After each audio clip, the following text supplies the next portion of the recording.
एक दिन रात्रि समय बीरबल किसी कार्यवश नगर से बाहर दूसरे ग्राम को जा रहा था। थोड़ी दूर जाने के बाद उसे एक झोपड़ा दिखाई पड़ा। उस झोपड़े से किसी के रोने की आवाज आ रही थी। अर्धरात्रि के समय फूट फूट कर रोने का शब्द सुन बीरबल से न रहा गया। वह झोपड़े के पास जा पहुंचा। दरवाजा बंद था। बीरबल ने आवाज देकर कई बार पुकारा, भाई, अभी इस झोपड़े में कौन आदमी रो रहा था? उस झोपड़े से एक बुढ़ा मनुष्य बाहर निकला और लड़खड़ाते हुए बोला, आपको रोने वाले से क्या गरज पड़ी है? मैं ही रो रहा था। बीरबल उसे अंधेरे में देखकर भली भांति पहचान न सका। वह एक बूढ़ा पुरुष जान पड़ता था। उसके शरीर के चमड़े झूल गए थे। कमर झुककर धनुषाकार हो रही थी। बीरबल ने आग्रहपूर्वक उससे ऐसी रात्रि में रोने का कारण पूछा। तब बुढ़ा बोला, भला आपसे रोने का कारण बतलाने से मुझे क्या लाभ होगा? नाहक एक अपरिचित आदमी के सामने दुखड़ा रोकर अपनी अमर्यादा क्यों कराऊं? बीरबल ने उसकी सहायता करने का वचन दिया। तब वह बुढ़ा बोला, अच्छा, यदि आप सुनना ही चाहते हैं तो सुने। इस समय मेरी अवस्था 70 के लगभग पहुंच चुकी है। ईश्वर ने एक लाल दिया था, सो भी चल बसा। घर में मेरी रखवाली व भरण पोषण करने वाला कोई भी नहीं है। बेचारा लड़का कमा कर लाता था। उससे हम पिता पुत्र का भरण पोषण भली भांति हो जाया करता था। मेरे से काम नहीं हो सकता। बड़ी जोर लगाकर भी 3-4 पैसे से अधिक की मजदूरी नहीं कर पाता। महीने में ऐसा एक भी सौभाग्य का दिन नहीं होता जिस दिन मैं भर पेट भोजन कर चैन की नींद सोऊं। लड़के की सोच अलग मारे डालती है। आज 3 दिनों से बराबर फांका कर रहा हूं। उदर की ज्वाला अबरदास्त होने से रो रहा था। बीरबल ने सोचा कि यह अंधेरी रात है। चारों तरफ सन्नाटा ही सन्नाटा नजर आ रहा है। ऐसी हालत में तत्काल इस आदमी की भला मैं क्या सहायता कर सकता हूं? बेहतर होगा कि कल प्रातःकाल इसे अपने मकान पर बुलाऊं। उसने प्रकट रूप में कहा, चाचा जी, यह रात्रि का समय है। थोड़ी देर और अपनी झोपड़ी में जाकर आराम कीजिए। तड़के उठकर दीवान खाने में आना। मेरा नाम बीरबल है। इतना कहकर बीरबल चला गया और बुढ़ा भी झोपड़ी में पड़ा हुआ सबेरा होने की प्रतीक्षा करने लगा। सारी रात उसको निद्रा न आई। सूर्योदय होते ही वह ठेकता हुआ दीवान के घर पहुंचा। बीरबल ने बुढ़े की बड़ी आवभगत की और अच्छा अच्छा पदार्थ भोजन कराया।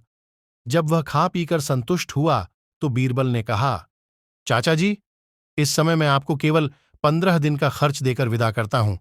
इसके बीच आप मिश्री की एक डेली लेकर उसे हीरे की शक्ल का बनाकर मेरे पास लाना। तब मैं आपको आगे की तरकीब बतलाऊंगा। बुढ़ा बीरबल को आशीर्वाद देता हुआ घर लौट गया। 8-10 दिनों के अंतर्गत वह एक मिश्री के टुकड़े को खूब घिस छीलकर हीरे के आकार का बनाकर बीरबल के पास ले आया। बीरबल ने उस नकली हीरे को हाथ में लेकर देखा। निसंदेह वह बनावटी हीरा असली हीरे को मात कर रहा था। बीरबल ने बूढ़े से कहा, चाचा जी, इसको लेकर कल फिर आइएगा। आपको बादशाह अकबर के पास चलना होगा। मैं इसे बादशाह के हाथ बेचकर आपको एक अच्छी रकम दिलाऊंगा। दूसरे दिन बीरबल बुढ़े चाचा को साथ लेकर रोज से पहले ही राजमहल में जा पहुंचा। उसे देखकर अकबर को कुछ कारण विशेष जान पड़ा, इसलिए उससे पूछा, क्यों बीरबल, आज इतनी जल्दी क्यों कर आना हुआ? बीरबल ने विनम्रता से उत्तर दिया, गरीब परवर, यह कारीगर एक उत्तम हीरा लेकर मेरे साथ आया है। यह उस हीरे को बेचना चाहता है। मुझे विश्वास है कि यह चीज आपके पसंद की होगी। इतना कहकर उसने हीरे को बादशाह के हाथ में दे दिया। बादशाह ने हीरे को भलीभांति देखकर कहा, बीरबल, हीरा तो लाजवाब है, परंतु बूढ़े जौहरी से कहो कि इसे लेकर 2 घंटे पश्चात हाजिर होवे। बुढ़ा वहां से हट गया। तब बादशाह ने बीरबल को उसकी भलीभांति जांच कराने की आज्ञा दी। बीरबल इधर उधर घूम फिर कर आ गया और बोला, पृथ्वीनाथ, इसके अच्छा होने में कोई संदेह नहीं है। हीरे को आप अपने पास रखें। बीरबल के इस उत्तर से बादशाह को संतोष हुआ और फिर बोला, हीरे को खरीदने से पहले और जांच करा लो। बीरबल बोला, पृथ्वीनाथ, इस समय हीरे को अपने मुख में रख लीजिए, फिर जांच होती रहेगी। बादशाह ने हीरे को मुख में छिपा लिया। बादशाह की आज्ञानुसार बूढ़े चाचा के आने का समय हुआ और वे ठेकते ठेकते दरबार में पुनः हाजिर हुए। उसे देख बीरबल ने बादशाह से कहा, गरीब परवर, देखिए, वह हीरे वाला वृद्ध भी आन पहुंचा। उसे अब क्या कहकर उत्तर देना होगा। अकबर ने बीरबल की तरफ देखकर पूछा, क्यों बीरबल, वह हीरा तो मैंने तुम्ही को दिया था ना? बीरबल ने साफ इनकार कर दिया और बोला, पृथ्वीनाथ, उसे तो आपने अपने पास ही रख लिया था। बादशाह को भी बीरबल की बात सच्ची जान पड़ी। खबर नहीं कि आखिरस उसे रखा किस जगह।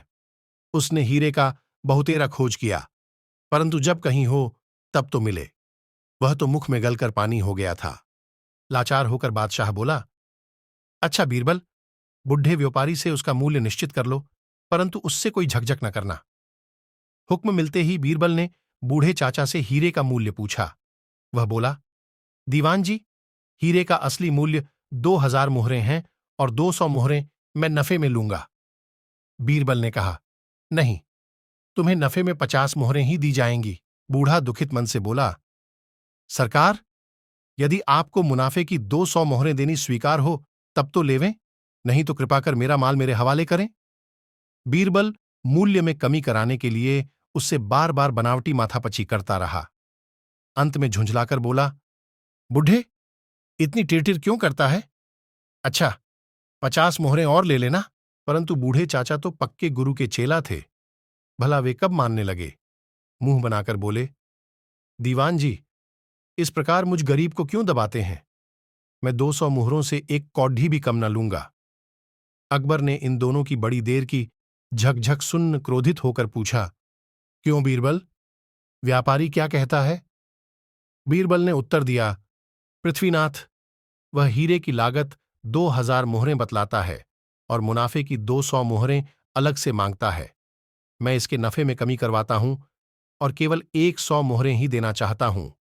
बादशाह ने बीरबल को इशारे से मना किया और उदारतापूर्वक बूढ़े जौहरी को हीरे का मूल्य और 200 मुनाफे की मुहर खजांची से दिलवाकर विदा किया। वृद्ध की प्रसन्नता बांसों उछल पड़ी और मनोमन बीरबल को कोटिशः धन्यवाद देता हुआ अपने घर चला गया। शाम को दरबार से अवकाश पाकर जब बीरबल घर पहुंचा तो जौहरी बूढ़े चाचा को प्रस्तुत पाया।